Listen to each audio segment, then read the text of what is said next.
దేశవ్యాప్తంగా సంచలనం సృష్టించిన కోల్కతా ట్రైనీ డాక్టర్ హత్యాచారం కేసులో కోర్టు సంచలన తీర్పు ఇచ్చింది. ఈ కేసులో సంజయ్ రాయ్ని దోషిగా ప్రకటించిన న్యాయస్థానం జీవిత ఖైదు, 50,000 రూపాయల జరిమానా విధించింది. ఈ నెల 18న ఈ కేసులో సంజయ్ రాయ్ని దోషిగా వెల్లడించిన సీల్దా కోర్టు శిక్షను జనవరి 20న సోమవారం వెల్లడిస్తామని తెలిపింది. ఈ కేసులో దోషి సంజయ్ రాయ్కు మరణశిక్ష విధించాలని సీబీఐ తరపు న్యాయవాది వాదనలు వినిపించారు. అయితే సంజయ్ కోర్టులో నేను ఏ నేరానికి పాల్పడలేదని, నన్ను కావాలనే కేసులో ఇరికించారని, నేరానికి పాల్పడినట్టు ఒప్పుకోవాలని ఒత్తిడి చేశారని, నన్ను ఇరికించిన వారిని ఎందుకు విడుదల చేస్తున్నారని స్థానిక పోలీస్ స్టేషన్ మాజీ హెచ్ఓ, మాజీ ఆర్జీకర్ ప్రిన్సిపల్ సందీప్ ఘోష్ అసలు సాక్ష్యాలను మార్చారని, నేను ఎప్పుడూ మెడలో రుద్రాక్ష చైన్ ధరిస్తాను.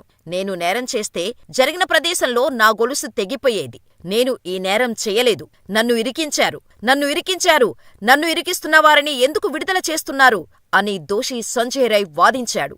అయినప్పటికీ ఈ కేసులో ఈ నెల 18న సంజయ్ రాయ్ని దోషిగా నిర్ధారించిన కోర్టు అతడిపై బిఎన్ఎస్ సెక్షన్లు 64, 66, 103/1 కింద అభియోగాలు నమోదు చేసి సంజయ్ రాయ్కి సోమవారం అంటే 2025 జనవరి 20న మధ్యాహ్నం 2:45 దోషి సంజయ్ రాయ్కి యావజ్జీవ కారాగార శిక్ష విధిస్తూ సీల్దా కోర్టు తీర్పు వెల్లడించింది. అంతేకాదు 50,000 రూపాయలు జరిమానా విధించింది. ప్రత్యామ్నాయ శిక్ష విధించాలని సంజయ్ రాయ్ కోరినా కోర్టు పట్టించుకోలేదు. ఇకపోతే 2024 ఆగస్టు 9న కోల్కతాలో పశ్చిమ బెంగాల్ ప్రభుత్వ ఆధ్వర్యంలో నడిచే ఆర్జీకర్ వైద్య కళాశాలలో పనిచేసే పోస్ట్ గ్రాడ్యుయేట్ ట్రైనీ డాక్టర్పై సంజయ్ రాయ్ అత్యాచారం చేసి దారుణంగా హత్య చేశాడు. పీజీ సెకండ్ ఇయర్ చదువుతున్న ఆమె గురువారం రాత్రి విధుల్లో ఉన్నారు.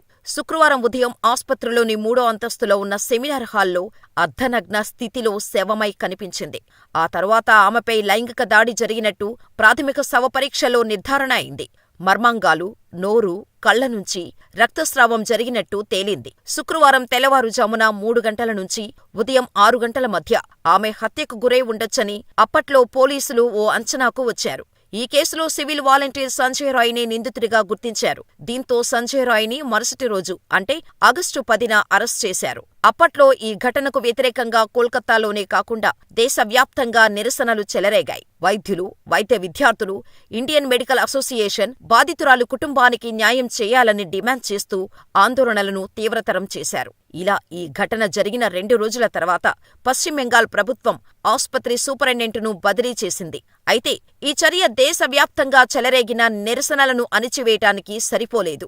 మరోవైపు దేశవ్యాప్తంగా జరిగిన నిరసనల కారణంగా ఆర్జీకర్ ఆస్పత్రి ప్రిన్సిపల్ సందీప్ ఘోష్ ఆగస్టు 12న రాజీనామా చేశాడు. దీంతో ఆగస్టు 13న కలకత్తా హైకోర్టు ఈ కేసును చాలా దారుణమైనదిగా ఖండిస్తూ నిరసన తెలుపుతున్న వైద్యులు తిరిగి విధుల్లో చేరాలని కోరింది. ఈ కేసులో కోల్కతా పోలీసులు సరిగ్గా వ్యవహరించటం లేదనే ఆరోపణలు వస్తూ వచ్చాయి. దీంతో బాధితురాలి తల్లిదండ్రులు కలకత్తా హైకోర్టులో పిటిషన్ దాఖలు చేశారు. కోల్కతా పోలీసులపై అపనమ్మకం ఉందని, సీబీఐ దర్యాప్తు చేయాలని డిమాండ్ చేశారు. ఇందుకు అంగీకరించిన హైకోర్టు ఈ కేసును సీబీఐకి అప్పగించింది. ఇలా ఆగస్టు 14న కోల్కతా పోలీసులు అధికారికంగా సంజయ్ రాయ్ని సీబీఐకి అప్పగించారు. ఆగస్టు 14వ తేదీ రాత్రి ఆర్జీకర్ మెడికల్ కాలేజీలో నిరసనలు హింసాత్మకంగా మారాయి. ఒక గుంపు ఆస్పత్రి నేరస్థలాన్ని ధ్వంసం చేసింది. ఇది మరింత ఉద్రిక్తత, ఆందోళనలకు దారితీసింది. నిరసనల్లో పాల్గొంటున్న వైద్యులు తిరిగి పనిలోకి రావటానికి నిరాకరించారు. తక్షణ చర్య కోసం డిమాండ్ చేశారు. ఈ క్రమంలోనే ఆస్పత్రులలో సేవలకు అంతరాయం కలిగింది. ఆగస్టు 17న బాధితురాలికి సంఘీభావంగా ఐఎంఏ 24 గంటల దేశవ్యాప్త సమ్మెను ప్రకటించింది. దీంతో ఆగస్టు 20న సుప్రీంకోర్టు స్వయంగా జోక్యం చేసుకుని ఆరోగ్య సంరక్షణ నిపుణుల భద్రతను పరిష్కరించటానికి 10 మంది సభ్యుల టాస్క్ ఫోర్స్ను ఏర్పాటు చేసింది. ఇలా ఆగస్టు చివరి నాటికి ఈ కేసులో సీబీఐ స్పీడు పెంచింది. కాలేజీ ప్రిన్సిపల్ సందీప్ ఘోష్, ఆస్పత్రికి సంబంధించిన అనేక మంది ఇళ్లపై సీబీఐ దాడులు చేసింది. ఆధారాలను తారుమారు చేశాడని ఆరోపిస్తూ ఘోష్ను సెప్టెంబర్లో సీబీఐ అరెస్ట్ చేసింది. ఎఫ్ఐఆర్ దాఖలు చేయటంతో ఆలస్యం చేసినందుకు స్థానిక తాలా పోలీస్ స్టేషన్ అధికారి అభిజిత్ మండల్ను కూడా అదుపులోకి తీసుకుంది సీబీఐ. ఇలా ప్రత్యేక కోర్టులో సంజయ్ రాయ్పై అభియోగాలు నమోదు చేయటం నవంబర్ 4న ముగిసింది. నవంబర్ 11న విచారణ ప్రారంభమైంది. మొత్తం విచారణ క్లోజ్డ్ కోర్టు గదిలో కెమెరా ముందు జరిగింది.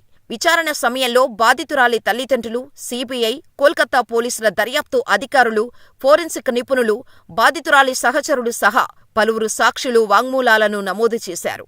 నవంబర్ 29న సందీప్ ఘోష్తో ముడిపడి ఉన్న ఆర్జికర్ ఆస్పత్రి ఆర్థిక అక్రమాల కేసులో సీబీఐ 125 కేజీల ఛార్జిషీటును సమర్పించింది. అయితే సీబీఐ సందీప్ ఘోష్, అభిజిత్ మండళ్లను అరెస్ట్ చేసిన 90 రోజుల్లోపు వారిపై అనుబంధ ఛార్జిషీటును సమర్పించడంలో విఫలమైంది. ఈ క్రమంలోనే ప్రత్యేక కోర్టు డిసెంబర్లో ఇద్దరికీ డిఫాల్ట్ బెయిల్ మంజూరు చేసింది. ఇలా సుమారు 100 మంది సాక్షులను సీబీఐ విచారించింది. ఇవన్నీ రాయ్నే ప్రధాన నిందితుడిగా పేర్కొంటున్నాయని సీబీఐ వర్గాలు ఛార్జిషీట్లో పేర్కొన్నాయి. ఎట్టకేలకు న్యాయస్థానం సీబీఐ సమర్పించిన ఆధారాలతో సంజయ్ రాయ్ని దోషిగా తేల్చింది.